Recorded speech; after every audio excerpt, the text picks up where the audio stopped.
പിതാവിന്റെയും പുത്രന്റെയും പരിശുദ്ധാത്മാവിന്റെയും നാമത്തിൽ ആമേൻ. അമ്മേ പരിശുദ്ധ അമ്മേ, അമ്മേ പരിശുദ്ധമേ, ദൈവമാതാവേ, കൃപാസനത്തിലൂടെ ഞങ്ങളുടെ ദേശത്തിനും അമ്മ മധ്യസ്ഥം തേടി തന്ന എല്ലാ അനുഗ്രഹങ്ങൾക്കും കൃപകൾക്കും ഞങ്ങളിപ്പോൾ ഹൃദയം നിറഞ്ഞ നന്ദി പറയുന്നു. അമ്മേ പരിശുദ്ധമേ, ദൈവമാതാവേ, 2004 ഡിസംബർ 7 ഉച്ചകഴിഞ്ഞ് 2:30 കൃപാസനത്തിൽ സംഭവിച്ച അമ്മയുടെ പ്രത്യക്ഷപ്പെടലിനെ കുറിച്ച് തിരുസഭയ്ക്ക് സമർപ്പിച്ചിരിക്കുന്ന പഠനരേഖകളുടെ മേൽ സഭാത്മകമായ പഠനം ആരംഭിക്കുവാൻ ഞങ്ങൾ പ്രാർത്ഥിക്കുന്നു.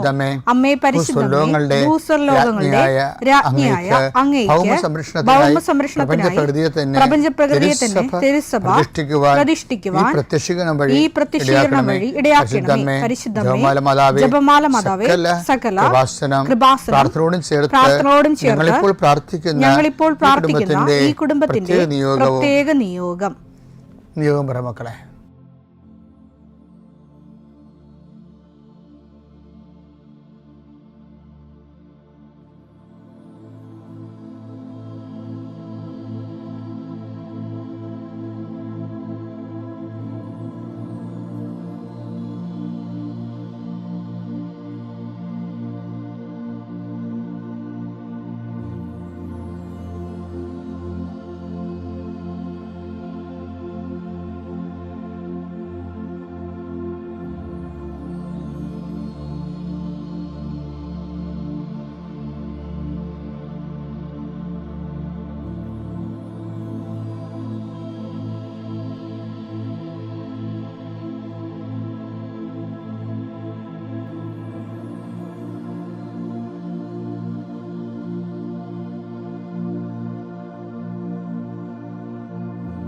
അമ്മയുടെ പ്രത്യക്ഷീകരണത്തിന്റെ ഈ അനുഗ്രഹവേളയിൽ ഞങ്ങൾക്ക് സാധിച്ചു തരുവാൻ കനിയണമേ.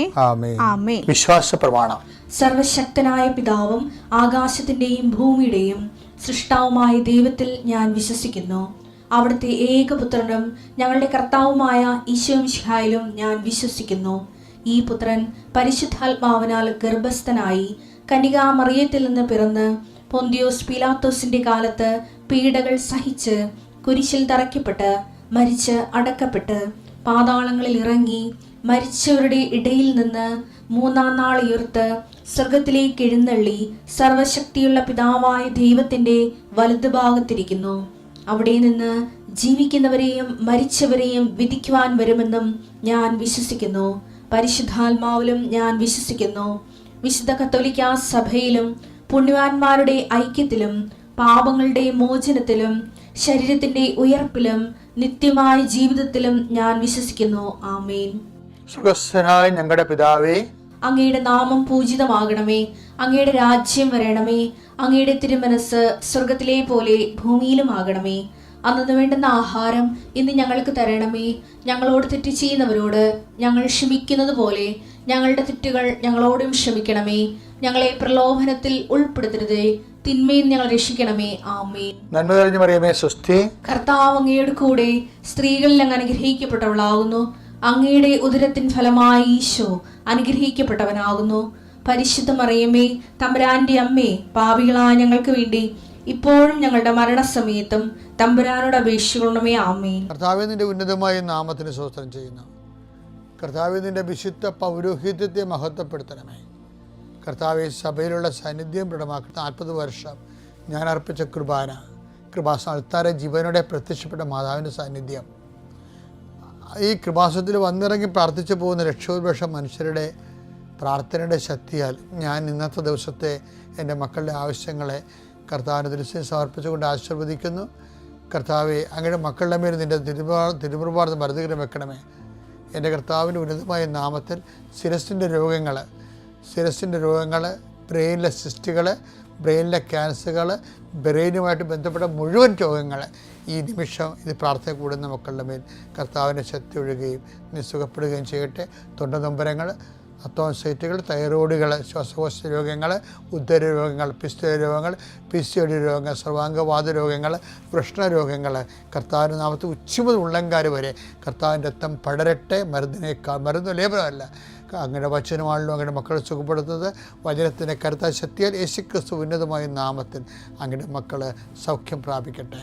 കർത്താവെ, ഇന്നത്തെ യാത്ര, ഇന്നത്തെ സംസാരം, ഇന്നത്തെ കമ്മ്യൂണിക്കേഷൻസ്, ഇന്നത്തെ ഒപ്പുകൾ, ഇന്നത്തെ എഴുത്തുകൾ, ഇന്നത്തെ ഉപയോഗിക്കുന്ന വാഹനങ്ങൾ, കർത്താവ് ഇന്ന് ചെയ്തു തീർക്കേണ്ട എല്ലാ ഉത്തരവാദിത്തങ്ങളും കണ്ടുമുട്ടുന്ന എല്ലാ വ്യക്തികളുടെ മേലും എൻ്റെ മക്കളുടെ മേൽ കർത്താവിൻ്റെ ശക്തി പ്രവർത്തിക്കുകയും മാതാവിൻ്റെ മധ്യസ്ഥത്തിൽ സഞ്ചാരി മാതാവ് സമയത്തിൻ്റെ അധികാരം നിലമേലങ്കിയാൽ നിങ്ങളെ പൊതുകയും സന്തോഷത്തോടെ നിങ്ങൾ രാത്രി തിരിച്ചു വരാൻ ദൈവം അനുവദിക്കുകയും ചെയ്യട്ടെ. എൻ്റെ പ്രിയപ്പെട്ടവരെ, നമ്മളെ ഈ ആഴ്ച തുടങ്ങിയപ്പോൾ നമ്മൾ കൃപയും അനുഗ്രഹവും തമ്മിൽ ഇങ്ങനെ പറഞ്ഞു തരുന്നു. ചില ആൾക്കാർക്ക് അറിയാതെ അനുഗ്രഹത്തിന്, ഫിസിക്കൽ ഫേവേഴ്സിന് ഗ്രേസ് എന്ന് വിളിക്കുന്നുണ്ട്. Grace after all it is A power of God. കൃപ എന്താണെന്ന് വെച്ച് കഴിഞ്ഞാൽ അത് പവറാണ്. 2 കൊരിന്ത്യർ 12:9 എന്നാൽ അവിടുന്ന് എന്നോട് അരുൾ ചെയ്തു, നിനക്ക് എൻ്റെ കൃപ മതി, എന്തെന്നാൽ ബലഹീനതയിലാണ് എൻ്റെ ശക്തി പൂർണ്ണമായി പ്രകടമാകുന്നത്. അപ്പം കൃപയ്ക്ക് അവിടെ ശക്തി എന്നാണ് ബൈബിൾ പറയണത്, പവർ ഓഫ് ഗോഡ്. ഈ പവർ ഓഫ് ഗോഡ് ചില പ്രാർത്ഥനയ്ക്ക് നമുക്ക് ഫിസിക്കൽ ഫേവേഴ്സിന് പകരം പവർ ഓഫ് ഗോഡാണ് തരണത്, ദൈവത്തിൻ്റെ ശക്തി. എന്നുവെച്ചാൽ നമ്മുടെ വില്ല് നമ്മുടെ ആഗ്രഹം ദൈവത്തിൻ്റെ ആഗ്രഹത്തിന് എതിരായി വരുമ്പോൾ, നമ്മുടെ ആഗ്രഹം നടത്തി തരാൻ പറ്റുന്നില്ല, അത് നമുക്ക് ഗുണകരമല്ലെങ്കിൽ ദൈവത്തിൻ്റെ ആഗ്രഹം നടത്തും. പക്ഷേ ദൈവത്തിൻ്റെ ആഗ്രഹം നമുക്ക് സ്വീകാര്യമായിരിക്കുകയോ മധുരതരമായിരിക്കുകയോ ഇല്ല. അങ്ങനെ വരുമ്പോൾ അത് സ്വീകരിക്കാൻ വേണ്ടി നമുക്ക് പവർ തരും. അതുകൊണ്ടാണ് ഈശോ പോലും പ്രാർത്ഥിക്കുന്നത് എന്തിനാണ്? ലൂക്ക 22:42-43 പിതാവേ അങ്ങേക്ക് ഇഷ്ടമെങ്കിൽ ഈ പാനപാത്രം എന്നിൽ നിന്ന് അകറ്റണമേ, എങ്കിലും എന്റെ ഹിതമല്ല അവിടുത്തെ ഹിതം നിറവേറട്ടെ. അവിടുത്തെ ഹിതം നിറവേറട്ടെ എന്ന് പറയുന്ന സ്ഥലത്ത് എന്താ സംഭവിക്കണം അറിയാമോ? നമ്മൾ ഏതെങ്കിലും കാര്യത്തിന് കർത്താവിൻ്റെ ഇഷ്ടപോലെ നടക്കട്ടെ എന്ന് പറഞ്ഞാൽ സത്യസന്ധം ആത്മാർത്ഥത്തോടെ പറയണമെങ്കിൽ ഒരു കാര്യം അവിടെ നടക്കും. എന്താ നടക്കണത്? അപ്പോൾ അവനെ ശക്തിപ്പെടുത്താൻ സ്വർഗത്തിൽ നിന്ന് ഒരു ദൂതൻ പ്രത്യക്ഷപ്പെട്ടു. ശക്തിപ്പെടുത്തിയാൽ നമുക്ക് ഫേസ് ചെയ്യാനുള്ള ആത്മധൈര്യം കിട്ടും. ശക്തിപ്പെടുത്തിയാൽ ഇപ്പം ചില ആൾക്കാർ, ഇപ്പം നിങ്ങൾ പത്രം കൊണ്ടൊക്കെ പോകുമ്പോൾ ചില ആൾക്കാർ വഴക്കിടുകയും അല്ലെങ്കിൽ നിങ്ങൾ ഇത് പറ്റിപ്പാണെന്നൊക്കെ പറയുകയും ഇത് നാണമില്ല, നിങ്ങൾ പഠിച്ചവരില്ല, എന്നിട്ട് ഇതുകൊണ്ട് നടക്കണമെന്ന് പറയുമ്പോൾ ചില ആൾക്കാർ മോങ്ങിക്കൊണ്ട് വീട്ടിലോട്ട് പോരും. അപ്പോൾ അവർക്ക് പവറില്ല. ചില ആൾക്കാർ വർദ്ധിച്ച ഊർജ്ജത്തോടു കൂടി, കഴിഞ്ഞ ദിവസങ്ങളിലൊരു സാക്ഷി ഞാൻ കേട്ടായിരുന്നു ന്യൂസിലൻഡിലെ. അവിടെ ന്യൂസിലൻഡിലെ ഒരു പള്ളിയുടെ വാദിക്കുന്നതുകൊണ്ട് നമ്മുടെ ഒരു സഹോദരി പത്രം കൊടുത്തുകൊണ്ടിരിക്കുന്നുണ്ട്. സായിപ്പിന് വിളക്കാർക്ക് പത്രം കൊടുക്കുക. അപ്പോൾ സായിപ്പ് ഒന്നെന്ന് പറഞ്ഞാൽ പത്രം മേടിക്കില്ല, ഇവർ തോന്നിയ ദിവസം പറഞ്ഞുകൊണ്ടിരിക്കുക. അതിന് ഇവരത് മടുക്കാതിരിക്കുകയാണ്. പക്ഷേ അപ്പം തന്നെ ഒരു കാർ അവിടെ പാസ് ചെയ്യും. കാർ പെട്ടെന്ന് ചവിട്ടി നിർത്തും. അതിലൊന്ന് ഒരു ചെടുത്തി ഇറങ്ങും. ഇറങ്ങിയ ദിവസം പറഞ്ഞ് സായിപ്പോട് പറയും, ഇത് കേരളയിലെ മാതാവ് പ്രത്യക്ഷപ്പെട്ട സ്ഥലമാണെന്ന് ഇംഗ്ലീഷിൽ പറയും. നിങ്ങളിത് വാങ്ങിച്ചാൽ നിങ്ങൾക്കത് ഗുണം ചെയ്യും. അതാണ് അഭിഷേകം എന്ന് പറയുന്നത്. അതായത് അവിടെ എന്തോ ഒരു സായിപ്പുമായിട്ട് അപ്പോൾ സായിപ്പുമായിട്ട് ഇവർ ഈ പത്രം കൊടുക്കാൻ വേണ്ടിയേ പറഞ്ഞ് മനസ്സിലാക്കാൻ വേണ്ടി അവർ ശ്രമിക്കണില്ലേ? അതെല്ലാം അനുഗ്രഹങ്ങളല്ല, അതെല്ലാം കൃപയെന്ന് പറയും. അവർക്ക് ശക്തിയുണ്ട്. ഈ രണ്ടുപേർക്കും ശക്തിയുണ്ട്. ഇങ്ങനെ അടിപൊളിയായിട്ടുള്ള ലോകവ്യാപകമായ രീതിയിൽ പ്രേക്ഷിതരുടെ ശക്തിയുള്ളവർ പ്രവർത്തിക്കുകയാണ്. അതുകൊണ്ടാണ് നമ്മൾ അതായത് ശക്തി ഉണ്ടെങ്കിൽ അറിയാൻ പറ്റുന്നറിയാമോ? ഇപ്പം ബൈബിളിൽ പറഞ്ഞിട്ടില്ലേ, ഐസയ 50:6-7 അടിച്ചവർക്ക് പുറവും താടിമീശ പറിച്ചവർക്ക് കവിളുകളും ഞാൻ കാണിച്ചു കൊടുത്തു. നിന്നയിൽ നിന്നും തുപ്പലിൽ നിന്നും ഞാൻ മുഖം തിരിച്ചില്ല. ദൈവമായ കർത്താവ് എന്നെ സഹായിക്കുന്നതിനാൽ. ആ സഹായമാണ് കൃപയെന്ന് പറയണത്, അഭിഷേകം എന്ന് പറയണത്. മനസ്സിലായില്ലേ? അവനെ ശക്തിപ്പെടുത്താൻ മാലാഖ എന്ന് പറയുന്നത് ഈ ശക്തിയാണ്. ദൈവമായ കർത്താവ് ദൈവമായ കർത്താവ് എന്നെ സഹായിക്കുന്നതിനാൽ ഞാൻ പതറുകയില്ല. ഞാൻ എൻ്റെ മുഖം ശിലാതുല്യമാക്കി എനിക്ക് ലജ്ജിക്കേണ്ടി വരികയില്ലെന്ന് ഞാൻ അറിയുന്നു. കർത്താവിന്റെ വേല ചെയ്യുന്ന ലജ്ജയില്ലാതെ വന്നാൽ അതിനർത്ഥം നീ കൃപയിൽ നിറഞ്ഞുവെന്നാണ്. പിതാവിന്റെയും പുത്രന്റെയും പരിശുദ്ധാത്മാവിന്റെ നാമത്തിൽ. വിശുദ്ധ അമ്മയുടെ പ്രത്യക്ഷീകരണത്തിൻ്റെ സ്ഥിരം സാക്ഷിയായി എന്നെ എൻ്റെ കുടുംബത്തെയും ഉയർത്തിയതിന് 1000 നന്ദി പറയുന്നു. എൻ്റെ പേര് സിജിൽ, ഇതെൻ്റെ ഹസ്ബൻഡ് സിബിൻ, ഞങ്ങളുടെ മകൾ നദാനിയ. ഞങ്ങൾ ആദ്യമായിട്ട് ഞാനിവിടെ വന്നത് 2019 എൻ്റെ ഒരു കൂട്ടുകാരി പറഞ്ഞിട്ടാണ് ഞാൻ കൃപാസനത്തെക്കുറിച്ച് അറിയുന്നത്. ഞങ്ങൾ അന്നൊക്കെ ഇവിടെ വന്ന് പ്രാർത്ഥിച്ചു പോയത് മാത്രമേ ഉള്ളൂ, ഉടമ്പടിയൊന്നും എടുത്തിട്ടില്ലായിരുന്നു. ഞാൻ ആദ്യമായിട്ട് ഉടമ്പടി എടുക്കുന്നത് 2025 ഫെബ്രുവരി 6 അന്ന് വന്ന് ഉടമ്പടി എടുക്കുമ്പോൾ എനിക്ക് പ്രത്യേകിച്ച് വലിയ നിയോഗങ്ങളൊന്നുമില്ല. എൻ്റെ കുടുംബ സംരക്ഷണം, അങ്ങനെയൊക്കെ ചെറിയ ചെറിയ കാര്യങ്ങൾ മാത്രമേ ഉണ്ടായിരുന്നുള്ളൂ. പിന്നീട് എൻ്റെ മറ്റുള്ളവർക്ക് വേണ്ടി, എൻ്റെ ഫ്രണ്ട്സിനും അവൾക്ക് വേണ്ടിയിട്ട് ഞാൻ ഉടമ്പടി എടുത്തിട്ടുണ്ട്. പക്ഷേ അതൊക്കെ സാധിച്ചും കിട്ടിയിട്ടുണ്ട്. പക്ഷേ അവരാരും ഇല്ലാത്തതുകൊണ്ട് എനിക്കത് പറയാൻ പറ്റില്ല. അതിനകത്ത് ഞാൻ മെയിനായിട്ടും വെച്ച ഒരു കാര്യം എൻ്റെ OETയുടെ എക്സാം ആയിരുന്നു. ആ എക്സാമിന് വേണ്ടിയിട്ട് ഞാൻ പ്രാർത്ഥിച്ചു. ഞാനിവിടെ വന്ന് ഉടമ്പടി എടുത്തു. മാതാവിൻ്റെ അനുഗ്രഹം കൊണ്ട് എനിക്ക് ആ എക്സാം ഫസ്റ്റ് അറ്റംപ്റ്റിൽ തന്നെ എനിക്ക് എക്സാം ഞാൻ പാസ്സായി. എനിക്ക് അയർലൻഡ് സ്കോർ കിട്ടി. പക്ഷെങ്കിൽ എനിക്ക് പോകാൻ പറ്റിയില്ല. എൻ്റെ OET എക്സ്പയറി ആയി ഈ മാസം. എനിക്കത് ആദ്യമൊക്കെ എനിക്ക് ഭയങ്കര വിഷമം ഉണ്ടായിരുന്നു അത് പോകാൻ പറ്റാത്തതിൽ. അതിൻ്റെ കാരണം ആദ്യത്തെ ഒരു വർഷം ഫ്രീസിങ് ആയിരുന്നു, അവിടെ ഇൻ്റർവ്യൂസ് ഒന്നും നടക്കുന്നില്ലായിരുന്നു. പിന്നെ രണ്ടാമത്തെ വർഷം ആയപ്പോഴത്തേക്ക് കഴിഞ്ഞ വർഷം എൻ്റെ വിവാഹം കഴിഞ്ഞു. പിന്നെ വിവാഹം, പ്രഗ്നൻസി, ഡെലിവറിയൊക്കെ ആയിട്ട് അത് നടന്നില്ല. എനിക്ക് ആദ്യമൊക്കെ ഭയങ്കര വിഷമമായിരുന്നു, എനിക്ക് പോകാൻ പറ്റിയില്ല, ഞാൻ ഒരുപാട് ആഗ്രഹിച്ചതായിരുന്നു. പക്ഷെങ്കിൽ ഇപ്പോൾ എനിക്കതൊരു വിഷമമായിട്ട് തോന്നുന്നില്ല. കാരണം അന്ന് അങ്ങനെ പോയിരുന്നെങ്കിൽ ഇന്നിപ്പോൾ എൻ്റെ ഒരു കുടുംബമായിട്ട് എനിക്കിവിടെ വന്ന് നിൽക്കാൻ പറ്റില്ലായിരുന്നു, എൻ്റെ കുഞ്ഞിനെ എനിക്ക് കിട്ടില്ലായിരുന്നു. അതുകൊണ്ട് ദൈവം എൻ്റെ ജീവിതത്തിൽ എല്ലാം നടത്തുന്നത് എല്ലാം നന്മയ്ക്കായിട്ടാണെന്ന് ഞാൻ രുചിച്ചറിഞ്ഞിട്ടുണ്ട്. എൻ്റെ ഹസ്ബൻഡും എപ്പോഴും അത് പറയും, നമ്മുടെ ജീവിതത്തിൽ എന്ത് കഷ്ടം വന്നാലും അത് നമ്മുടെ നന്മയ്ക്കായിട്ടാണ്, നീ അങ്ങനെ വെച്ച് പ്രാർത്ഥിക്കണം. പിന്നെയും എനിക്കാണ് കുറച്ചുകൂടെ, ഞാൻ ഇത്രയൊക്കെ പ്രാർത്ഥിച്ചിട്ടും അയ്യോ അതെന്താ എനിക്ക് നടക്കാത്തതെന്ന് തോന്നാറുള്ളത് എനിക്കാണ്.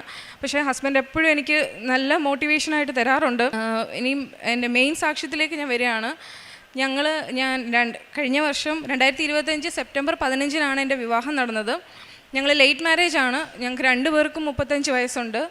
അപ്പം ഞങ്ങൾ പ്രാർത്ഥിച്ചൊരുങ്ങിയ ഒരു വിവാഹമാണ്. കാരണം വിവാഹം ഉറപ്പിച്ച സമയം തൊട്ട് ഞങ്ങൾ 2 പേരും 2 സ്ഥലത്താണ് ജോലി ചെയ്യുന്നത്. ഞാൻ സൗദിയിൽ നേഴ്സായിട്ട് വർക്ക് ചെയ്യുന്നു, ഹസ്ബൻഡ് ഷിപ്പിൽ വർക്ക് ചെയ്യുന്നു. അപ്പം ഞങ്ങൾ 2 പേരും, ഞങ്ങൾക്ക് സമയത്തിൻ്റെയും വ്യത്യാസമുണ്ട്. അപ്പം ഞങ്ങൾ കൂടുതലും വിളിക്കാറൊന്നുമില്ല, മെസ്സേജ് അയക്കുകയാണ് ചെയ്യുന്നത്. ഒരു ദിവസം ഞങ്ങൾ രാത്രിയിൽ ഒരു ദിവസം പോലും അങ്ങോട്ടും ഇങ്ങോട്ടും പ്രാർത്ഥിക്കാതെ ഞങ്ങൾ കിടന്നിട്ടില്ല. വിളിക്കാൻ പറ്റിയില്ലെങ്കിലും ആരെങ്കിലും ഒരാൾ അങ്ങോട്ടും ഇങ്ങോട്ടും വോയിസ് നോട്ടായിട്ട് ഒരു പ്രാർത്ഥന അയക്കും. അത് രാവിലെ എഴുന്നേൽക്കുമ്പോഴാണെങ്കിലും രാത്രി കിടക്കുമ്പോഴാണെങ്കിലും പ്രാർത്ഥിച്ചിട്ടേ കിടക്കാറുള്ളൂ. അപ്പോൾ അതിനകത്ത് ഞങ്ങൾ എല്ലാ വിഷയങ്ങളും വെക്കും. വിവാഹത്തിൻ്റെ കാര്യമാണെങ്കിൽ പോലും ഞങ്ങൾ പ്രാർത്ഥിച്ചത് ഈശോയ്ക്കും മാതാവിനും ഈ വിവാഹത്തിന് ഞങ്ങളെ ഒരുമിപ്പിക്കുന്നത് നല്ലതെന്ന് തോന്നുന്നെങ്കിൽ മാത്രമേ ഈ വിവാഹം നടക്കാവുള്ളൂ. ഞങ്ങൾക്ക് അങ്ങനെ മതി, അങ്ങനെയായിരുന്നു ഞങ്ങൾ പ്രാർത്ഥിച്ചുകൊണ്ടിരുന്നത്. അതേപോലെ ആ സമയത്ത് തന്നെ ഞങ്ങൾക്ക് ഒരു കുഞ്ഞുണ്ടാവുകയാണെങ്കിൽ ഞങ്ങൾക്ക് അനുഗ്രഹിക്കപ്പെട്ടൊരു കുഞ്ഞായിരിക്കണം, ഞങ്ങൾക്കൊരു കുഞ്ഞിനെ തന്ന് അനുഗ്രഹിക്കണം, അങ്ങനെ എല്ലാ കാര്യങ്ങളും പറഞ്ഞ് ഞങ്ങൾ പ്രാർത്ഥിക്കുമായിരുന്നു. ആദ്യമേ വിവാഹത്തിന് മുന്നേ തന്നെ അങ്ങനെ വെച്ച് പ്രാർത്ഥിക്കുമായിരുന്നു. സെപ്റ്റംബർ 15 ഞങ്ങളുടെ വിവാഹം കഴിഞ്ഞു. അപ്പം എല്ലാവരും പേടിക്കുന്നത് പോലെ തന്നെ ഞങ്ങൾക്ക് 2 പേർക്കും പ്രായം ഇത്രയും ആയതുകൊണ്ട് ഒരു കുഞ്ഞുണ്ടാകുമോ ഇല്ലയോ എന്ന് അറിയില്ല, അല്ലെ കുഞ്ഞുണ്ടാകുവാൻ വേണ്ടിയിട്ട് ബുദ്ധിമുട്ടുകളുണ്ടായിരുന്നു. കാരണം ഞാൻ പറഞ്ഞല്ലോ, ഞാൻ നേഴ്സിംഗ് ഫീൽഡാണ്. അപ്പം ഞാൻ വർക്ക് ചെയ്യുന്നതും ഞാൻ ലേബർ റൂമിലാണ് വർക്ക് ചെയ്യുന്നത്. അപ്പോൾ കുറച്ചൊക്കെ കാര്യങ്ങൾ എനിക്കും അറിയാം. അപ്പം ഞാൻ മാരേജൊക്കെ കഴിഞ്ഞിട്ട് ഞാൻ ഇങ്ങനെ ബ്ലഡ് ടെസ്റ്റൊക്കെ ഒന്ന് ചുമ്മാതെ ചെയ്ത് നോക്കി, എല്ലാ ഹോർമോണൽ ടെസ്റ്റൊക്കെ ഇങ്ങനെ ചെയ്ത് നോക്കിയപ്പം എനിക്ക് AMH എന്ന് പറഞ്ഞിട്ട് ഒരു ഹോർമോണിന് ഒത്തിരി കുറവായിരുന്നു. സാധാരണ നോർമൽ ലെവൽ അതിൻ്റെ 1 വരേണ്ടത്, പക്ഷേ എനിക്ക് അതിൽ 0.05 ആയിരുന്നു. അപ്പം അതിൽ വെച്ചിട്ട് നോർമലായിട്ട് കൺസീവ് ചെയ്യാൻ ഭയങ്കര ബുദ്ധിമുട്ടാണ്. അത് എനിക്കും അറിയാം, സയൻറ്റിഫിക്കലി എനിക്കങ്ങനെ അറിയാം. അപ്പം ഞാൻ പലരോടും അന്വേഷിച്ചു, പല ഡോക്ടേഴ്സിനോടും അന്വേഷിച്ചു. അവരെല്ലാവരും പറഞ്ഞത് നിങ്ങൾ കല്യാണം കഴിഞ്ഞതല്ലേ ഉള്ളൂ, ഇത്ര ധൃതി വെക്കേണ്ട കാര്യമൊന്നുമില്ല, എന്തായാലും നോക്കാം എന്ന് പറഞ്ഞു. ഞങ്ങൾക്കും. എന്നാലും എൻ്റെ മനസ്സിൽ ഭയങ്കര പേടിയുണ്ടായിരുന്നു. കാരണം എനിക്ക് PCODയുടെ ഹിസ്റ്ററി ഒക്കെ ഉണ്ട്. ഞാൻ അതിന് ട്രീറ്റ്മെൻ്റ് ഒക്കെ എടുത്തതാണ്. അപ്പം ഓൾറെഡി ഏജ് ഇത്ര ആയതുകൊണ്ട് പിന്നീട് ഇനി കുട്ടികളുണ്ടാകാൻ ലേറ്റ് ആകും, അല്ലെങ്കിൽ ഉണ്ടാവില്ലെങ്കിലോ എന്നുള്ള ഭയമൊക്കെ ഞങ്ങൾക്ക് ഉണ്ടായിരുന്നു. പക്ഷെങ്കിൽ മാതാവിൻ്റെ കൃപ കൊണ്ട് ഞാൻ സെപ്റ്റംബർ 15 കല്യാണം കഴിഞ്ഞു. നവംബർ 1 ഞാൻ പ്രഗ്നൻസി എനിക്ക് പോസിറ്റീവായി, UPT പോസിറ്റീവായി കാണിക്കുകയായിരുന്നു ഉണ്ടായിരുന്നത്. അതിനു മുന്നേ ഒരു കാര്യം പറയട്ടെ, ഞാൻ ഒക്ടോബർ 25, അതായത് കല്യാണം കഴിഞ്ഞ അടുത്ത മാസം തന്നെ ജപമാല റാലിയുടെ അന്നത്തെ ദിവസം ഞാനിവിടെ വന്നിരുന്നു. പക്ഷേ റാലിയിൽ പങ്കെടുക്കാൻ വേണ്ടിയിട്ടല്ല, ഇവിടെ പ്രാർത്ഥിച്ച് പോകാൻ വേണ്ടിയിട്ട് വന്നു. വരുന്ന വഴിക്ക് ഈ പറഞ്ഞതുപോലെ എനിക്ക് മഴവില്ല് മാതാവ് അടയാളം പോലെ എന്നെ കാണിച്ചു. അപ്പം മറ്റുള്ളവർക്ക് അതൊരു അടയാളമാണോ എന്ന് എനിക്കറിയില്ല. പക്ഷേ എന്നെ സംബന്ധിച്ച് എനിക്കത് വലിയൊരു അടയാളം തന്നെയാണ്. മാതാവ് എനിക്ക് തരുന്നൊരു അടയാളമാണ്. പിന്നെ ഞാൻ കൃപാസനത്തിലോട്ട് അടുക്കും തോറും, ഈ വാതിലിലോട് വരും തോറും എൻ്റെ ദേഹം എല്ലാം ഭയങ്കരമായിട്ട് ശരീരമൊക്കെ തണുക്കാൻ തുടങ്ങി. എന്താണെന്നറിയില്ല, എനിക്ക് ഭയങ്കരമായിട്ട് കരച്ചിൽ വരുന്നു. അപ്പോൾ ഞാൻ ഹസ്ബൻഡിനോട് ഇങ്ങനെ പറഞ്ഞു, എനിക്ക് ഉറപ്പുണ്ട് മാതാവ് നമുക്കൊരു സമ്മാനം തരും. പക്ഷെ അന്നറിയില്ല, അന്ന് ഞങ്ങൾ അയർലൻഡിന് പോകാൻ വേണ്ടിയിട്ടും ആഗ്രഹിക്കുന്നുണ്ട്. ഇനി അതാണോ കുഞ്ഞിൻ്റെ ആണോ എന്താണെന്നറിയില്ല. പക്ഷേ എനിക്ക് ഉറപ്പുണ്ട് എനിക്കൊരു സമ്മാനം തരും എന്ന് ഞാനിങ്ങനെ പറഞ്ഞു. അത് 25 ആയിരുന്നു, ഒക്ടോബർ 25. നവംബർ 1 ഞാൻ UPT ഞങ്ങൾ വെറുതെ ചെക്ക് ചെയ്തതാണ്. അങ്ങനെ എൻ്റെ പീരീഡ്സ് റെഗുലറൊന്നും അല്ല, ഞാൻ വെറുതെ ചെക്ക് ചെയ്തു. അതെനിക്ക് പോസിറ്റീവായിട്ട് വന്നു. എനിക്ക് ഭയങ്കര സന്തോഷമായി. ഞങ്ങൾ പ്രതീക്ഷിച്ചതേ ഇല്ലായിരുന്നു. അപ്പം ഞങ്ങളത് അറിഞ്ഞ് UPT പോസിറ്റീവാണെന്ന് അറിഞ്ഞ് അതേ സമയം തന്നെ ഞങ്ങൾ രണ്ടുപേരും കൈകോർത്ത് പിടിച്ചെന്ന് പ്രാർത്ഥിച്ചു. ഈശോയ്ക്കും മാതാവിനും ഞാൻ ഒരുപാട് നന്ദി പറഞ്ഞു. കാരണം ഞാൻ പറഞ്ഞല്ലോ, ആ റിസൾട്ട് വെച്ചിട്ട് നോർമലായിട്ടൊരു പ്രഗ്നൻസി എനിക്ക് പോസിബിൾ അല്ലെന്ന് പറഞ്ഞിടത്ത്, എൻ്റെ ഒരു മെറിറ്റും ഇല്ലാത്തിടത്ത് എനിക്കൊരു പ്രഗ്നൻസി പോസിറ്റീവാക്കി തന്നതിൽ ഞാൻ അമ്മ മാതാവിനും ഈശോപ്പയ്ക്കും ഒരുപാട് നന്ദി പറഞ്ഞു. എന്നിട്ട് അതിൻ്റെ അന്നത്തെ ദിവസം തന്നെ എൻ്റെ നെക്സ്റ്റ് ഡേ എനിക്കിങ്ങനെ തോന്നുകയാണ്, മാതാവിൻ്റെ ഹൃദയത്തിലൂടെ വാള് കടന്ന്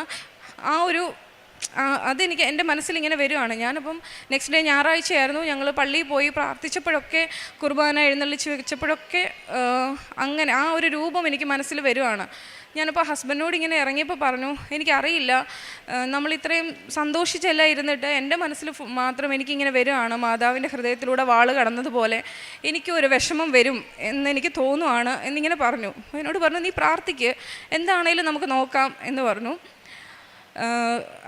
അതിൻ്റെ നെക്സ്റ്റ് ഡേ തിങ്കളാഴ്ച രാവിലെ ആയപ്പോൾ എനിക്ക് ചെറിയൊരു പെയിനും കാര്യങ്ങളൊക്കെ ആയി. അപ്പോൾ എനിക്ക് പേടിയായി, ഇനി എന്താ ഇങ്ങനെ വരുന്നതെന്ന് അറിയില്ല. കണ്ടമാനം വൊമിറ്റ് ചെയ്യാൻ തുടങ്ങി. അത് കഴിഞ്ഞിട്ട് ഞങ്ങൾ രാത്രി ആയപ്പോഴത്തേക്ക് ഒട്ടും പറ്റാതായി. ഞങ്ങൾ ആശുപത്രി പോയപ്പോഴത്തേക്കാണ് അൾട്രാസൗണ്ടൊക്കെ ചെയ്തപ്പോൾ പറഞ്ഞു എനിക്ക് കിഡ്നി സ്റ്റോണിൻ്റെ ഇഷ്യൂ ഉണ്ട്. അതെനിക്ക് ഓൾറെഡി അതിൻ്റെ ഹിസ്റ്ററി ഉണ്ടായിരുന്നു. പക്ഷേങ്കിൽ ഒരു 5-6 വർഷമായിട്ട് എനിക്ക് അതിൻ്റെ യാതൊരു പ്രശ്നങ്ങളും ഇല്ലായിരുന്നു. പക്ഷേ ഡോക്ടർ പറഞ്ഞത് ഈ പ്രഗ്നൻസി ഹോർമോൺസിനൊക്കെ കാരണം കിഡ്നി സ്റ്റോണ് ഉള്ളത് നമുക്ക് കുറച്ചുകൂടെ വലുതായി, അതിനകത്തുനിന്ന് ഒരെണ്ണം പാസ്സായിട്ട് യുറീട്രിൽ വന്ന് ബ്ലോക്ക് ആയിട്ടിരിക്കുകയാണ്. അപ്പം അതിൻ്റെയാണ് എനിക്ക് ആ പെയിനൊക്കെ വന്നത്. അവർ പറഞ്ഞു നമുക്ക് നോക്കാം, ഒരാഴ്ച ആൻറ്റിബയോട്ടിക്കൊക്കെ കഴിച്ച് നോക്കാൻ പറഞ്ഞു. അങ്ങനെ ആൻറ്റിബയോട്ടിക്കൊക്കെ എടുത്തു, IV ആൻറ്റിബയോട്ടിക്കൊക്കെ എടുത്തു. പക്ഷേങ്കിൽ എനിക്കതിൻ്റെ വ്യത്യാസമൊന്നും വന്നില്ല. അത് കഴിഞ്ഞിട്ടുള്ള ആഴ്ച ആയപ്പോഴത്തേക്ക് ഞാൻ ഒരാഴ്ചയിൽ തന്നെ 3 പ്രാവശ്യമൊക്കെ ഹോസ്പിറ്റലിൽ അഡ്മിറ്റ് ആകാൻ തുടങ്ങി. വേദന കാരണം, വേദന സഹിക്കാൻ പറ്റാത്ത പോലെ ആയിപ്പോയി.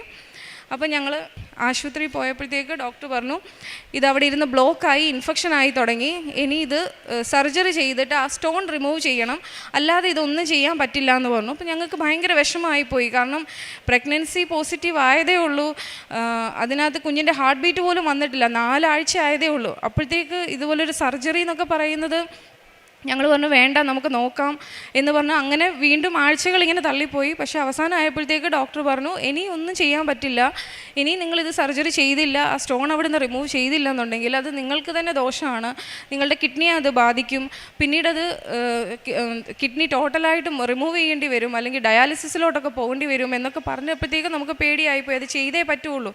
അപ്പോഴും ഞങ്ങൾ ശക്തമായിട്ട് പ്രാർത്ഥിച്ചു, ഞങ്ങൾ വിശ്വസിച്ചു ഇതൊന്നും ചെയ്യേണ്ടി വരില്ല, അതിനു മുന്നേ ഇതൊക്കെ എല്ലാം മാറുമെന്ന് വിചാരിച്ചു. ഉടമ്പടി തൈലവും എല്ലാം ഞങ്ങൾ ഉപയോഗിക്കുന്നുണ്ടായിരുന്നു. എല്ലാ ദിവസവും ഉടമ്പടി തൈലം വയറ്റിൽ പുരട്ടി പ്രാർത്ഥിക്കും, കാശുരൂപം വെച്ച് പ്രാർത്ഥിക്കും. കാശുരൂപം ഇല്ലാതെ എങ്ങും ഞാൻ പോവില്ലായിരുന്നു. എന്നിട്ടൊന്നും നമുക്ക് അങ്ങനൊരു കുറവായിട്ട് വന്നില്ല. അവസാനം ഡോക്ടർ പറഞ്ഞു നിങ്ങൾ ഈ സർജറി ചെയ്യണമെന്ന് പറഞ്ഞു. ഞങ്ങളത് ചെയ്തു. അന്നേരം ചെയ്യുന്നതിൻ്റെ അന്നത്തെ ദിവസം രാവിലെ തലേ ദിവസം വരെ കുഞ്ഞിന് ഹാർട്ട് ബീറ്റ് ഒന്നുമില്ല. അതുകൊണ്ട് ഡോക്ടർ പറഞ്ഞു ഇതൊരു പ്രഗ്നൻസി, ഹെൽത്തി പ്രഗ്നൻസി ആണെന്ന് തോന്നുന്നില്ല, ചിലപ്പോൾ അത് അബോഷനായി പോകും എന്നുള്ള രീതിയിലാണ് പറഞ്ഞത്. പക്ഷെങ്കിൽ സർജറിയുടെ അന്ന് ഞാൻ അഡ്മിറ്റായി അന്നത്തെ ദിവസം രാവിലെ സ്കാൻ ചെയ്തപ്പം ഹാർട്ട് ബീറ്റായി. പിന്നെ ഡോക്ടേഴ്സിനെല്ലാം ടെൻഷനായി, ഇതെങ്ങനെ ചെയ്യും. ആദ്യം അവർ ജനറൽ അനസ്തീഷ്യ വെച്ച് ചെയ്യാനായിരുന്നത്, പിന്നെ അത് അവർ എല്ലാം ഡിസ്കഷനൊക്കെ ചെയ്ത് മാറ്റി സ്പൈനൽ അനസ്തീഷ്യ വെച്ചിട്ട് എനിക്ക് സർജറി ചെയ്തു. സർജറി ചെയ്തപ്പോഴും ഡോക്ടർ പറഞ്ഞു കുഴപ്പമില്ല, കുഞ്ഞിനൊന്നും സംഭവിക്കില്ല എന്നുള്ള രീതിയിലാണ് പറഞ്ഞത്. അതുകൊണ്ടാണ് ഞങ്ങളതിന് സമ്മതിച്ചതും. സർജറി കഴിഞ്ഞ് ICUവിലായി. എനിക്ക് കുറച്ച് ബോധമൊക്കെ വന്നപ്പോഴത്തേക്ക് ഇങ്ങനെ ഡോക്ടേഴ്സ് ഓരോ മണിക്കൂർ കൂടുമ്പോഴും എൻ്റെ അടുക്ക വരികയാണ് ബ്ലീഡിങ് ഉണ്ടോ എന്ന് ചെക്ക് ചെയ്യാൻ. അപ്പോൾ ഞാൻ ചോദിച്ചു അതെന്താ ഇങ്ങനെ വരുന്നത്, ബ്ലീഡിങ് വരുമോ എന്ന് ചോദിച്ചപ്പോൾ പറഞ്ഞു അത് ആദ്യത്തെ 3 മാസം നമുക്ക് ഒരു സർജറിയും ഒന്നും ചെയ്യാൻ പാടില്ലാത്തതാണ്. കാരണം കുഞ്ഞിൻ്റെ വളർച്ച തുടങ്ങുന്നതേ ഉള്ളൂ. നമ്മളിത് ഇങ്ങനൊരു സർജറി ചെയ്തത് കൊണ്ട് അത് അബോഷനായി പോകാനുള്ള ചാൻസസ് ഉണ്ട്. എന്നാൽ പോകും എന്നല്ല പറയുന്നത്, പക്ഷേ ചാൻസ് ഒത്തിരി കൂടുതലാണ്. അതുകൊണ്ടാണെന്ന് പറഞ്ഞിട്ട് അവർക്ക് തന്നെ പേടിയായിട്ട് ഓരോ മണിക്കൂർ കൂടുമ്പോഴും എന്നെ ചെക്ക് ചെയ്തുകൊണ്ടിരിക്കുകയാണ്, വന്ന് മോണിറ്റർ ചെയ്യുന്നുണ്ട്. അപ്പം ഞങ്ങൾ വീണ്ടും ശക്തമായിട്ട് പ്രാർത്ഥിച്ചു. അതിൻ്റെ ഫലമായിട്ട് ദൈവത്തിൻ്റെ കൃപ കൊണ്ട് എനിക്ക് ഒരു കുഴപ്പവും വന്നില്ല. കുഞ്ഞിൻ്റെ വളർച്ചയിലൊക്കെ എനിക്ക് ത്രൂ ഔട്ട് ദ പ്രഗ്നൻസി എനിക്ക് സാധാരണ എല്ലാവർക്കും വരുന്ന പോലുള്ള പ്രഗ്നൻസിയുടെ ബുദ്ധിമുട്ടുകളൊക്കെ വന്നിട്ടുള്ളൂ, അല്ലാതെ ഒരു പ്രശ്നവും ഉണ്ടായില്ല. ഇടയ്ക്കൊരു പ്രാവശ്യം ഒരു ചെറിയ ബ്ലീഡിങ് ഉണ്ടായി, പക്ഷേ ഒരു ദിവസത്തിൽ അത് സോൾവായി പോയായിരുന്നു. അത് കഴിഞ്ഞ് ഞാൻ നാട്ടിൽ വന്നു, ഡെലിവറിക്ക് വേണ്ടിയിട്ട് നാട്ടിൽ വന്നു. ഞാൻ ഈ പറഞ്ഞതുപോലെ വയസ്സ് 35 ആയതുകൊണ്ട് നോർമൽ ഡെലിവറി എന്നുള്ളൊരു കാര്യം പോസിബിൾ ആണെന്ന് ഡോക്ടർ പറഞ്ഞു. അത് പോസിബിൾ ആയിട്ടൊന്നും തോന്നുന്നില്ല, നമുക്ക് എന്തായാലും ട്രൈ ചെയ്യാം, അത്രയേ ഉള്ളൂ. പക്ഷെങ്കിൽ എൻ്റെ ഇതുപോലെ ഹൈറ്റൊക്കെ കുറവായതുകൊണ്ട് മിക്കവാറും അത് CSA ആകാൻ ചാൻസ് ഉള്ളൂ എന്ന് പറഞ്ഞു. പക്ഷേ ഞങ്ങൾ ഒരു നോർമൽ ഡെലിവറിക്ക് വേണ്ടിയിട്ടാണ് പ്രാർത്ഥിച്ചത്. അതേപോലെ ഞാൻ ഏറ്റവും ആഗ്രഹിച്ചത് ഒരു പെൺകുഞ്ഞിന് വേണ്ടിയിട്ടാണ്. ഞാൻ അമ്മ മാതാവിനോട് ഞങ്ങൾ ഒരു പള്ളിയിൽ പോയപ്പോഴത്തേക്കും ഇതുപോലെ അവിടുത്തെ അൾത്താരയുടെ ഫ്രണ്ടിൽ ഇങ്ങനെ ഒരു മാലാഖമാരുടെ പടം വരച്ച് വെച്ചിട്ടുണ്ട്. അതിനകത്ത് എല്ലാം പെൺമാലാഖമാരുടെ പടങ്ങളാണ്. അപ്പം ഞാനിങ്ങനെ ഹസ്ബൻഡിനോട് പറഞ്ഞു ഈശോയുടെ കയ്യിൽ ഒരുപാട് കുഞ്ഞുങ്ങളുണ്ടല്ലോ, അതിനകത്ത് ഒരു പെൺകുഞ്ഞിനെ എനിക്ക് തന്നാൽ മതി എന്ന് ഞാൻ പ്രാർത്ഥിച്ചായിരുന്നു. അപ്പം ഞങ്ങൾ പുറത്തായതുകൊണ്ട് നേരത്തെ ഞങ്ങൾക്ക് അറിയാൻ പറ്റും കുഞ്ഞ് ഏതാണെന്ന്. അങ്ങനെ ഞാൻ അറിഞ്ഞായിരുന്നു പെൺകുഞ്ഞാണെന്ന് അറിഞ്ഞായിരുന്നു. ഞങ്ങൾ ഈ കുഞ്ഞിന് വേണ്ടിയിട്ട് എല്ലാ ദിവസവും ഞങ്ങൾ 2 പേരും പ്രാർത്ഥിക്കുന്നുണ്ടായിരുന്നു. വയറ്റിൽ തൈലം പൂശി പ്രാർത്ഥിക്കും, വയറ്റിൽ കൈവച്ച് പ്രാർത്ഥിക്കും. അതേപോലെ ഞങ്ങൾ വാക്യം എഴുതും. ഞങ്ങൾ 2 പേരും 2 സ്ഥലത്താണേലും വാക്യം എഴുതിയായിരുന്നു പ്രാർത്ഥിക്കാറുണ്ടായിരുന്നത്. എല്ലാം കഴിഞ്ഞ് ദൈവത്തിൻ്റെ കൃപ കൊണ്ട് അത്ഭുതകരമായിട്ട് എനിക്കൊരു നോർമൽ ഡെലിവറിയിലൂടെ തന്നെ എനിക്കൊരു പെൺകുഞ്ഞിനെ നൽകി അമ്മ മാതാവ് അനുഗ്രഹിച്ചു. ഡെലിവറിയൊക്കെ കഴിഞ്ഞ് ഇറങ്ങി വന്നപ്പം ഡോക്ടർ ഹസ്ബൻഡിനോടും എൻ്റെ മമ്മിയോടും പറഞ്ഞു ഡെലിവറി ഞാൻ ലാസ്റ്റ് നിമിഷമായപ്പോൾ വിചാരിച്ചത് CS എടുക്കേണ്ടി വരും, ഇതൊരു നോർമൽ ഡെലിവറിയിലേക്ക് പോവില്ല എന്ന് തന്നെയാണ് വിചാരിച്ചത്. പക്ഷെങ്കിൽ ഭയങ്കര അത്ഭുതം പോലെ നോർമൽ ഡെലിവറി എനിക്ക് എനിക്ക് ഇൻഡ്യൂസ് ചെയ്ത് 2-3 മണിക്കൂറിനുള്ളിൽ ഞാൻ ഡെലിവറി ആയി. അതാണ് എൻ്റെ ഏറ്റവും വലിയ സാക്ഷ്യം. ആ കുഞ്ഞുമായിട്ടാണ് ഞങ്ങളിവിടെ വന്നിരിക്കുന്നത്. ഞങ്ങളുടെ കുഞ്ഞിൻ്റെ പേര് നഥാനിയ എന്നാണ്. നഥാനിയയുടെ അർത്ഥം ഗിഫ്റ്റ് ഫ്രം ഗോഡ് എന്നാണ്. ഞങ്ങൾക്ക് ദൈവവും എൻ്റെ യേശുപ്പച്ചനും മാതാവമ്മച്ചിയും ഞങ്ങൾക്ക് തന്ന ദാനമാണ് ഈ കുഞ്ഞ്. പിന്നെ അതേപോലെ ഞങ്ങൾക്ക് തന്ന ഒരുപാട് അനുഗ്രഹങ്ങൾ മാതാവ്, ചെറുതും വലുതുമായിട്ടുള്ള ഒരുപാട് അനുഗ്രഹങ്ങൾ ഈശോ ഞങ്ങൾക്ക് നൽകിയിട്ടുണ്ട്.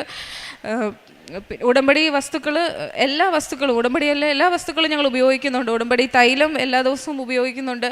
ഇപ്പോൾ കുഞ്ഞിനും ഞങ്ങളത് തേക്കുന്നുണ്ട്. ഉടമ്പടി തേനും ഉപ്പും ഒക്കെ ഞങ്ങളുടെ പ്രഗ്നൻസിയിൽ ത്രൂ ഔട്ട് ഞാനത് ഉപയോഗിച്ചിട്ടുണ്ട്. അതുപോലെ ഞാനും ഹസ്ബൻഡും ഞങ്ങൾ എവിടെ പോയാലും അല്ലെങ്കിൽ എന്ത് ആവശ്യത്തിനും പോയാലും അവിടെയൊക്കെ ഞങ്ങൾ ആ ഉടമ്പടി വസ്തുക്കളുടെ മാക്സിമം എന്തൊക്കെ ഉപയോഗിക്കാൻ പറ്റുമോ അതെല്ലാം ഞങ്ങൾ ഉപയോഗിക്കാറുണ്ട്. എന്നും പ്രാർത്ഥിക്കാറുണ്ട്. ഇത്രയും വലിയൊരു നന്മ ഞങ്ങൾക്ക് തന്ന പരിശുദ്ധ അമ്മയ്ക്കും എൻ്റെ ഈശോ അപ്പയ്ക്കും 1000 നന്ദി പറയുന്നു. പിന്നെ പ്രേക്ഷിത പ്രവർത്തനമായിട്ട് ഞാൻ വർക്ക് ചെയ്യുന്നത് സൗദിയിലാണ്. അപ്പോൾ എനിക്ക് അവിടെ അത്രയും കാര്യങ്ങളൊന്നും ചെയ്യാൻ പറ്റില്ല. എന്നാലും ഉടമ്പടി അച്ഛൻ്റെ ഡെയിലി ബ്ലെസ്സിങ്സ് അത് എല്ലാ ദിവസവും ഡെയിലി ബ്രെഡ് എല്ലാ ദിവസവും ഞാൻ കാണാറുണ്ട്. അത് കണ്ടിട്ടാണ് ഞാൻ ഡ്യൂട്ടിക്ക് പോകുന്നത് തന്നെ. അതേപോലെ സാക്ഷ്യങ്ങൾ എപ്പോഴും കേൾക്കാറുണ്ട്, അത് ഷെയർ ചെയ്യാറുണ്ട്. ഉടമ്പടി എല്ലാ ചൊവ്വാഴ്ചയിലെ ധ്യാനം കേൾക്കാറുണ്ട്. പിന്നെ അതുപോലെ പത്രം ഇവിടെ വരുമ്പോൾ പത്രം വാങ്ങി എല്ലാവർക്കും വിതരണം ചെയ്യാറുണ്ട്. അതേപോലെ സോഷ്യൽ മീഡിയയിലും അങ്ങനെ അല്ലാതെ രീതിയിലൊക്കെ ഞങ്ങൾ അറിയുന്നതായിട്ടുള്ള അർഹതപ്പെട്ടവർക്ക് വേണ്ടിയിട്ട് ഞങ്ങൾ പൈസ കൊടുത്ത് സഹായിക്കാറുണ്ട്. വേറൊന്നും ഞങ്ങളെക്കൊണ്ട് ഇപ്പം ചെയ്യാൻ പറ്റില്ല, ഞങ്ങൾ അവിടെ ആയതുകൊണ്ട്. ഇവിടെ നിൽക്കുന്ന സമയത്ത് ചെയ്യാൻ പറ്റുന്ന മാക്സിമം കാര്യങ്ങൾ ചെയ്യാറുണ്ട്. ആത്മീയ ജീവിതം ഞങ്ങൾ എല്ലാ ദിവസവും കുടുംബ പ്രാർത്ഥന എത്തിക്കും. ഞാനൊരു യാക്കോബായ സഭാവിശ്വാസിയാണ്. എനിക്ക് ജപമാലയൊന്നും ഞങ്ങൾക്കില്ല, പക്ഷെ ഞാൻ യൂട്യൂബ് നോക്കി ജപമാല ചൊല്ലും. എല്ലാ ദിവസവും അത് ചൊല്ലുന്നുണ്ട്. പിന്നെ എല്ലാ ഞായറാഴ്ചയാണ് ഞങ്ങൾക്ക് കുർബാന ഉള്ളത്. ഒരു ഞായറാഴ്ച പോലും മുടക്കിയിട്ടില്ല. എല്ലാ ഞായറാഴ്ചയും പള്ളിയിൽ പോകാറുണ്ട്, കുമ്പസാരിച്ച് കുർബാന കൊള്ളാറുണ്ട്. അങ്ങനത്തെ എല്ലാ കാര്യങ്ങളും ചെയ്തു പോകുന്നുണ്ട്. എന്നിട്ടും എല്ലാ കാര്യങ്ങളും ഒരേ കറക്റ്റ് ടൈമിൽ എനിക്ക് ചെയ്യാൻ പറ്റിയിട്ടില്ല. അതിന് ഞാൻ അമ്മ മാതാവിനും ഈശോപ്പയ്ക്കോടും ക്ഷമ ചോദിക്കുന്നു. ബൈബിൾ വായിക്കുന്ന എല്ലാ ദിവസവും അരമണിക്കൂർ വെച്ചിട്ട് ബൈബിൾ വായിക്കുന്നുണ്ട്. ഇത്രയും വലിയ അനുഗ്രഹങ്ങൾ എനിക്ക് തന്ന അമ്മ മാതാവിനും ഈശോപ്പയ്ക്കും 1000 നന്ദി പറയുന്നു. ഇനിയുള്ള ഞങ്ങളുടെ ജീവിതത്തിലും ഞങ്ങൾ ഉടമ്പടിയിൽ ജീവിക്കുവാൻ വേണ്ടിയിട്ട് ആഗ്രഹിക്കുന്നു. എൻ്റെ പേര് സിബിൻ. ഉടമ്പടി എൻ്റെ വൈഫാണ് ഉടമ്പടി എടുത്തത്. പക്ഷേ എങ്കിലും അതിൻ്റെ ഞാനും അവളോടുകൂടെ ഉടമ്പടിയിൽ ജീവിച്ചുകൊണ്ടിരിക്കുകയാണ്. ഇപ്പോൾ സാക്ഷ്യം പറഞ്ഞതുപോലെ ഞങ്ങൾക്ക് ഈശോ നൽകിയ ഒരു സമ്മാനമാണ്. ആ സമ്മാനത്തോടു കൂടിയാണ് ഞങ്ങൾ ഇന്നിവിടെ കടന്നു വന്നിരിക്കുന്നത്. നഷ്ടപ്പെട്ടു പോകും എന്ന് വിചാരിച്ച സ്ഥാനത്ത് അത്ഭുതകരമായി ഞങ്ങൾക്ക് ഒരു കുഞ്ഞിനെ ഈശോ നൽകി അനുഗ്രഹിച്ചു. ഈശോമ്മയ്ക്കും തിരുക്കുമാരനും കോടാനുകൂടി നന്ദി. കർത്താവിന് കഴിയാത്തത് എന്തെങ്കിലും ഉണ്ടോ? നിശ്ചിത സമയത്ത് വസന്തത്തിൽ ഞാൻ നിൻ്റെ അടുത്ത് തിരിച്ചു വരും, അപ്പോൾ സാറായ്ക്ക് ഒരു മകനുണ്ടായിരിക്കും.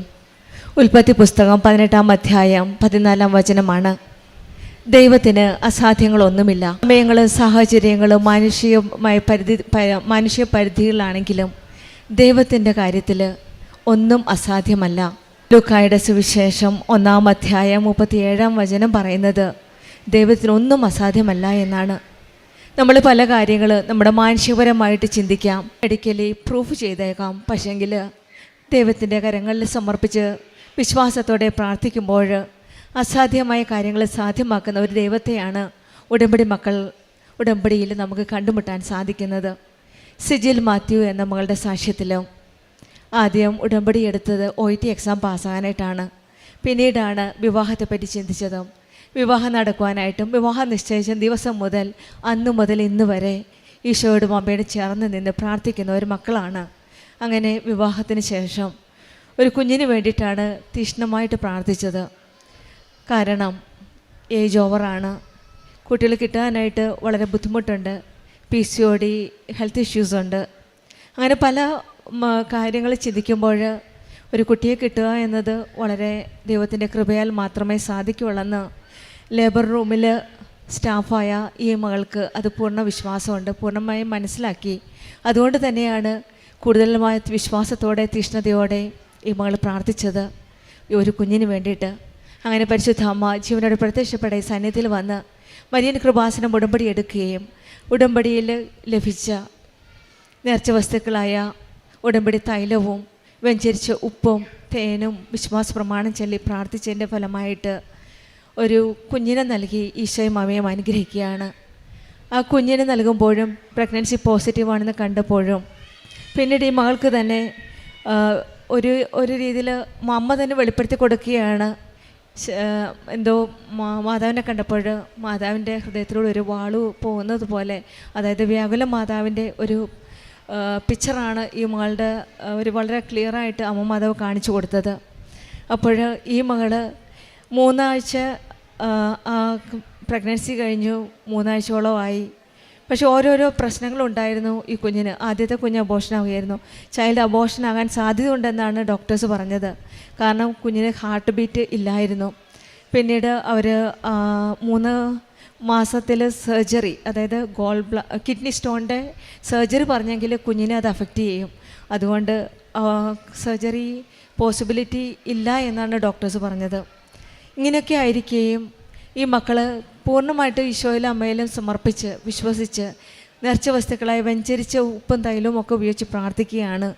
അതിൻ്റെ ഫലമായിട്ട് തന്നെയാണ് എല്ലാ രീതിയിലും ഈശോയും അമ്മയും എല്ലാ കാര്യങ്ങളും അങ്ങ് ഏറ്റെടുക്കുകയാണ്. അങ്ങനെ തന്നെയാണ് എല്ലാം ഭംഗിയായിട്ട് തന്നെ നടത്തി കൊടുക്കുകയും അങ്ങനെ ഇന്ന് പരിശുദ്ധ അമ്മയുടെ സന്നിധിയിൽ അമ്മയ്ക്ക് നന്ദി പറഞ്ഞുകൊണ്ട് നഥാനിയ എന്ന കുഞ്ഞുമായിട്ട് നന്ദി പറയുകയാണ്. നഥാനിയ ഗിഫ്റ്റ് ഓഫ് ഗോഡാണ്, ദൈവത്തിൻ്റെ ഒരു ദാനമാണ്. ദൈവത്തിൻ്റെ ആ ദാനത്തിന് വേണ്ടിയിട്ട് നന്ദി പറയുകയാണ്. അമ്മയുടെ പ്രത്യക്ഷീകരണത്തിൻ്റെ സാക്ഷിയായിട്ട് ഈ മക്കളിൽ നിന്ന് വന്നിരിക്കുന്നത്. പല പ്രാവശ്യവും ഈശോയുടെ അമ്മയുടെ സാന്നിധ്യം, പ്രത്യേകിച്ചും കൃപാസനം അമ്മയോട് പ്രാർത്ഥിക്കുമ്പോൾ അമ്മയുടെ സാന്നിധ്യം ഒരു മഴവിലൂടെയാണ്. ഈ മക്കൾ ജപമാലയ്ക്ക് വന്നപ്പോഴും മഴവില്ലിൽ കൂടെ ദൈവത്തിൽ ഈശോയുടെ അമ്മയുടെയും പ്രത്യേകിച്ചും അമ്മയുടെ സാന്നിധ്യം മനസ്സിലാക്കാൻ സാധിച്ചു എന്നാണ്. മെഴുകുതിരിയിലും അമ്മയുടെ സാന്നിധ്യം മനസ്സിലാക്കാൻ സാധിച്ചു.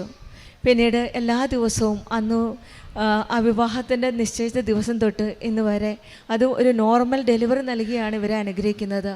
ഇതൊക്കെ ഇത്രയൊക്കെ കോംപ്ലിക്കേഷൻസ് ഉണ്ടായാലും ഉറച്ച വിശ്വാസത്തോടെ തീഷ്ണതയോടെ ഇവർ പ്രാർത്ഥിച്ചതിൻ്റെ ഫലമായിട്ട് രണ്ടുപേരും 2 സ്ഥലത്താണ്. ഒരാൾ ഷിപ്പിലും ഒരാൾ സൗദിയിലുമാണ്. രണ്ടുപേരും വചനം പങ്കിട്ട് രണ്ടുപേരും പ്രാർത്ഥനയാണ്. ഏറ്റവും ദാമ്പത്യ ജീവിതത്തിൽ, വിവാഹ ജീവിതത്തിൽ പ്രാർത്ഥനയാണ് നമ്മുടെ ഏറ്റവും വലിയ ശക്തി. എന്ത് പ്രതിസന്ധി വന്നാലും പ്രാർത്ഥനയിൽ ഉറച്ചു നിൽക്കുമ്പോൾ ഈശോയുടെ അമ്മയുടെ സാന്നിധ്യം നമ്മുടെ കൂടെയുണ്ട്. ഏത് പ്രതിസന്ധിയിലും തകരാതെ മുന്നോട്ട് പോകുവാനായിട്ട് നമ്മെ ശക്തിപ്പെടുത്തുന്ന ഒരു പ്രാർത്ഥനയാണ്. അതുകൊണ്ട് തന്നെയാണ് ഈ മക്കളും തുടർച്ചയായിട്ട് വചനം എഴുതി പ്രാർത്ഥിച്ച് ഒരു 2 സ്ഥലങ്ങളിലാണെങ്കിലും 2 പേരും പ്രാർത്ഥിച്ച്, അതുകൊണ്ട് തന്നെയാണ് എല്ലാ കാര്യവും ഈശോമ്മ ഏറ്റെടുത്ത് ഒരു നോർമൽ ഡെലിവറിയിൽ കൂടെ തന്നെയാണ് ഈ കുഞ്ഞിന് ലഭിച്ച് ഇന്ന് പരിശുദ്ധ അമ്മയുടെ സന്നിധിയിൽ കുഞ്ഞുമായി വന്ന് അമ്മയ്ക്കും ഈശോയ്ക്കും നന്ദി പറയുക. ഈശോയും അമ്മയും നമ്മുടെ കൂടെയുള്ളപ്പോൾ, ആ ദൈവ സാന്നിധ്യം ഉറപ്പുള്ളപ്പോൾ നമുക്കും വിശ്വസിക്കാൻ. ലൂക്കായുടെ സുവിശേഷം 1-37 ദൈവത്തിന് അസാധ്യമായി ഒന്നുമില്ല.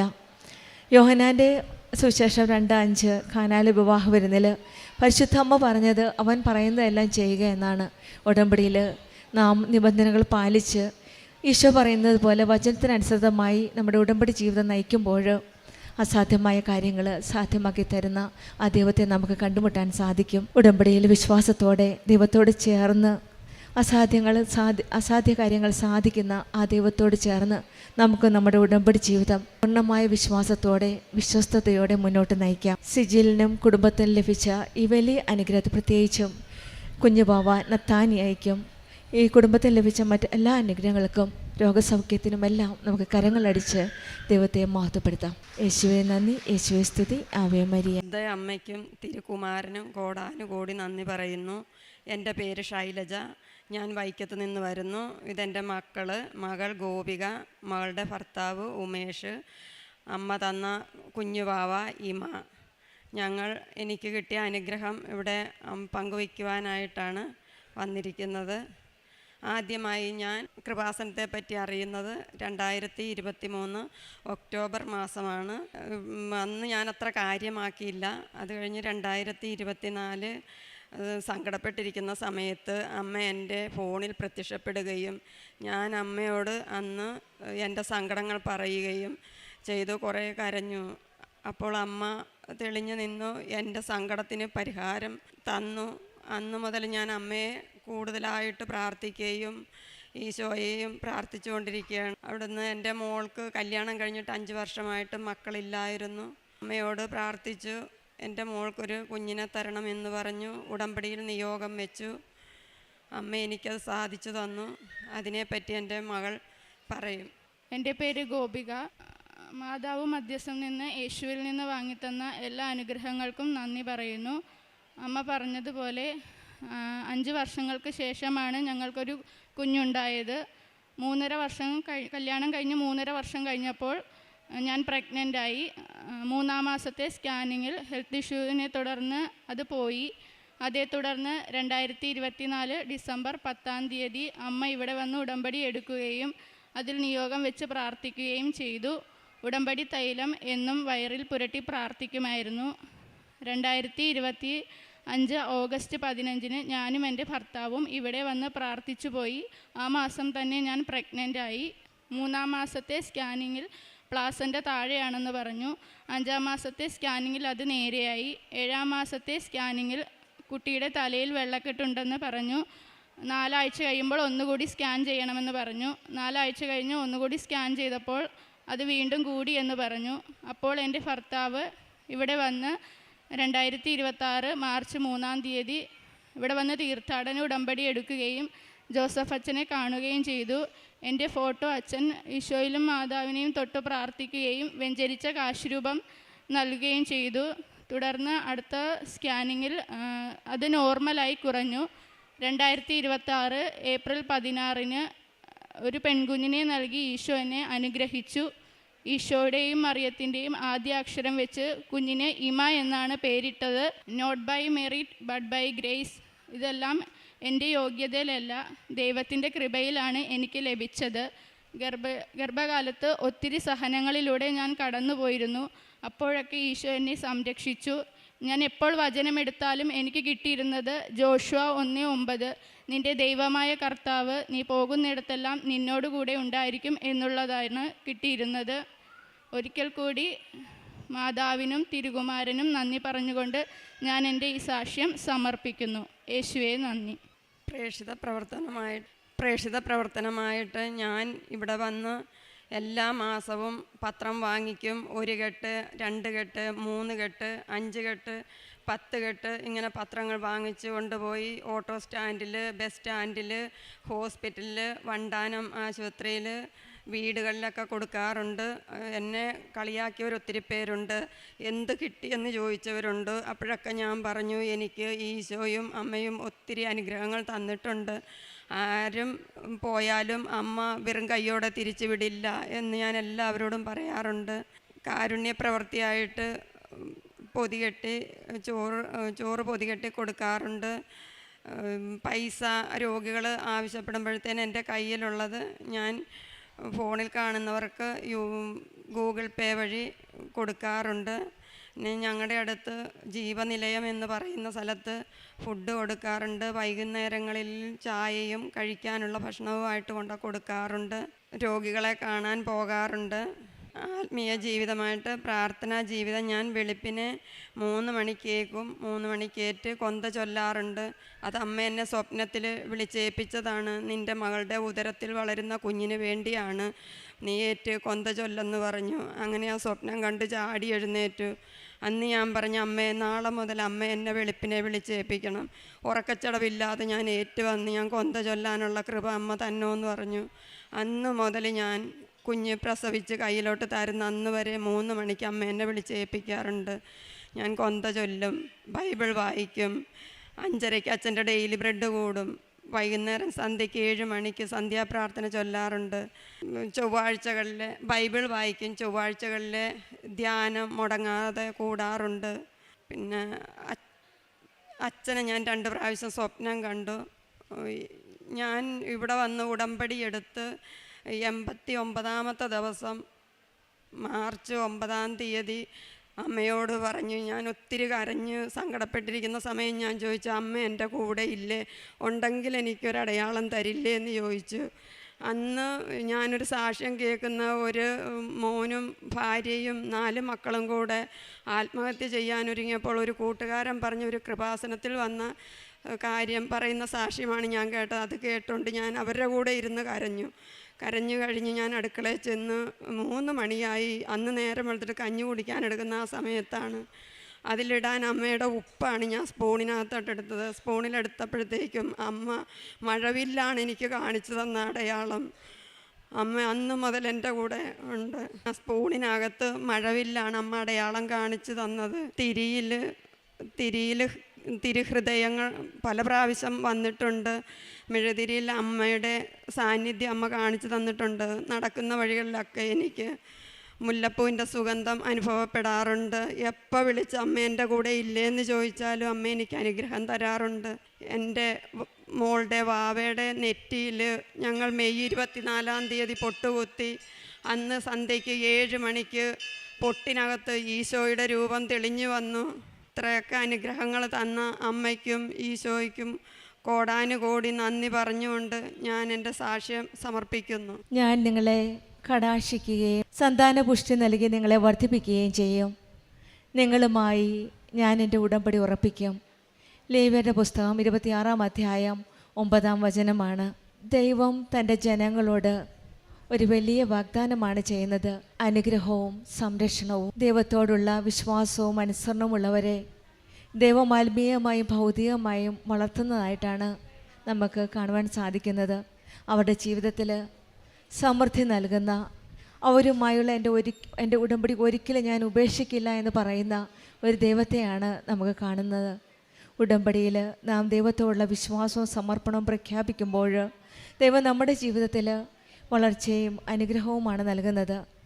പരിശുദ്ധ അമ്മയിലൂടെ, കൃപാസനം അമ്മയിലൂടെ അമ്മയുടെ വഴിയിലേക്കാണ് അമ്മ നമ്മെ നയിക്കുന്നത്. നാം ഉടമ്പടി പാലിക്കുമ്പോൾ ദൈവം തൻ്റെ വാഗ്ദാനത്തിൽ നിലനിൽക്കുന്ന ഒരു ദൈവത്തെയാണ് നമുക്ക് കാണുവാൻ സാധിക്കുന്നത്. അങ്ങനെയുള്ള ഒരു വലിയ ദൈവാനുഭവ സാക്ഷ്യമാണ് ശൈലജ എന്ന സഹോദരിയും മകൾ ഗോപികയും നമ്മളോട് പങ്കുവച്ചത്. 5 വർഷത്തോളമായി ഗോപികയ്ക്ക് കുഞ്ഞുങ്ങളില്ലായിരുന്നു. പല ഹെൽത്ത് ഇഷ്യൂസ് ഉണ്ടായിരുന്നു. പക്ഷെങ്കിൽ പരിശുദ്ധ അമ്മ ജീവനോടെ പ്രത്യക്ഷപ്പെട്ട ഈ സന്നിധിയിൽ വന്ന് അമ്മ ശൈലജ ഉടമ്പടി എടുത്ത് പ്രാർത്ഥിക്കുകയാണ് മകൾ ഗോപികയ്ക്ക് വേണ്ടി, ഒരു കുഞ്ഞിന് വേണ്ടി. അങ്ങനെ ഈ മക്കളും പിന്നീട് അമ്മ പലപ്പോഴും യൂട്യൂബൊക്കെ കണ്ട് കൃപാസനത്തെ പറ്റി അറിഞ്ഞു. പിന്നീട് ഈ മക്കളും ഹസ്ബൻഡും വൈഫും ഗോപികയും ഹസ്ബൻഡ് ഉമേഷും പരിശുദ്ധ അമ്മയുടെ സന്നിധിയിൽ വന്ന് പ്രാർത്ഥിച്ചിട്ട് പോയി. അന്ന് വൈകുന്നേരം തന്നെ പ്രാർത്ഥിച്ചതിൻ്റെ ഉടനടി പെട്ടെന്ന് തന്നെ ഈ മകൾ കൺസീവ് ആവുകയാണ്. വളരെ പെട്ടെന്ന് തന്നെ അടുത്ത 5-ാം ആഴ്ചയിലെ സ്കാനിങ്ങിൽ പ്ലാസൻ്റ താഴെയാണെന്ന് അറിഞ്ഞു. പിന്നീട് നെക്സ്റ്റ് സ്കാനിൽ നോർമലായി. പിന്നീട് 7ാമത്തെ സ്കാനിൽ കുഞ്ഞിൻ്റെ തലയിൽ വെള്ളക്കെട്ടുണ്ടെന്നും മനസ്സിലായി. പിന്നീട് വീണ്ടും അവർ സ്കാൻ ചെയ്യാൻ പോകണമെന്ന് പറഞ്ഞു. ഈ ഓരോ പ്രാവശ്യം പോകുമ്പോഴെല്ലാം പരിശുദ്ധ അമ്മയുടെ സന്നിധിയിൽ പ്രാർത്ഥിച്ച ഉടമ്പടി നേർച്ച വസ്തുക്കളൊക്കെ ഇവിടെ കൈവശമുണ്ട്. അതൊക്കെ തേച്ച് പ്രാർത്ഥിച്ചുകൊണ്ടാണ് ഈ മക്കൾ ഓരോ പ്രാവശ്യം സ്കാനിങ്ങിൽ പോകുന്നത്. 2ാമത്തെ പ്രാവശ്യം വന്നപ്പോഴാണ് തലയിൽ വെള്ളക്കെട്ടുണ്ടെന്ന് അറിഞ്ഞു. പിന്നീട് ഈ മകൻ വന്ന് ഉടമ്പടി എടുത്ത് ബഹുമാനപ്പെട്ട ജോസഫ് അച്ഛനെ കാണുകയും അച്ഛന് പ്രാർത്ഥിച്ച് ഒരു വെഞ്ചരിച്ച കാശുരൂപം ഈ മകൻ്റെ കയ്യിൽ കൊടുക്കുകയുമാണ് ചെയ്തത്. പിന്നീട് ആ കാശുരൂപമായിട്ടാണ് ഉമേഷ് ഗോപിയുടെ അരികിലേക്ക് പോയി രണ്ടുപേരും പ്രാർത്ഥിച്ച്. പിന്നീട് നെക്സ്റ്റ് സ്കാനിങ്ങിന് പോയപ്പോൾ തലയിൽ വെള്ളക്കെട്ടുണ്ടായിരുന്നത് അത് അപ്രത്യക്ഷമായി. അത് ഈ മക്കൾ വിശ്വസിക്കുന്നത് ഈശോയുടെയും അമ്മയുടെയും ഒരു വലിയ കൃപയാലാണ്. ബഹുമാനപ്പെട്ട ജോസഫ് അച്ഛനെ കൈവെപ്പ് ശുശ്രൂഷ വഴിയും ഈ മക്കളുടെ ഉടമ്പടി പ്രാർത്ഥന വഴിയും നിയോഗം സമർപ്പിച്ച് പ്രാർത്ഥിച്ചതിന് ഫലമായിട്ടും വെഞ്ചരിച്ച നേർച്ച വസ്തുക്കളുടെ ഉപയോഗത്തിലൂടെ വിശ്വാസ പ്രമാണിച്ചിൽ പ്രാർത്ഥന ഫലമായിട്ടും ഇന്ന് ഈ മക്കൾ ഈശോയും അമ്മയും കനിഞ്ഞു നൽകിയ ആ ദാനം, ആ ഗിഫ്റ്റുമായിട്ടാണ് മകൾ കുഞ്ഞു വാവായി ഇമയുമായിട്ടാണ് പരിശുദ്ധ അമ്മയുടെ പ്രത്യക്ഷീകരണത്തിൻ്റെ സാക്ഷിയായിട്ട് അമ്മയുടെ സന്നിധിയിൽ വന്ന് നന്ദി പറയുന്നത്. ഇമ എന്ന് പേരിട്ടതും ഈശോയുടെയും മറിയത്തിൻ്റെയും ആദ്യ ലെറ്റേഴ്സായ ഈയുമായും ചേർത്തുള്ള പേരാണ് ഇമ. അത് ഈശോയും അമ്മയും കനിഞ്ഞു നൽകിയ ഒരു അനുഗ്രഹമായിട്ടാണ് ഈ ക്രൈസ്തവ മക്കൾ പരിശുദ്ധ അമ്മയ്ക്ക് നന്ദി പറയുന്നത്. ഈശോയും അമ്മയും ചേർന്ന് നിൽക്കുമ്പോൾ നമ്മുടെ ജീവിതത്തിൽ അസാധ്യങ്ങളൊന്നുമില്ല.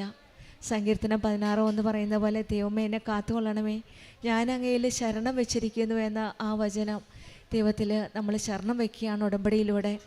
അസാധ്യമായ കാര്യങ്ങൾ സാധ്യമാക്കുന്ന ആ ദൈവത്തോടാണ് നമ്മൾ ഉടമ്പടി ചെയ്യുന്നത്. നമ്മുടെ ജീവിതത്തിൽ ദൈവം കൂടെയുണ്ടെങ്കിൽ ദൈവത്തിനൊന്നും അസാധ്യമല്ല. ലൂക്കായുടെ സുവിശേഷം 1:37 പറയുന്ന അതാണ്. ഓരോ കാര്യത്തിലും നമ്മൾ മുന്നോട്ട് പോകുമ്പോൾ ദൈവത്തിൻ്റെ കരം പിടിച്ചാണ്.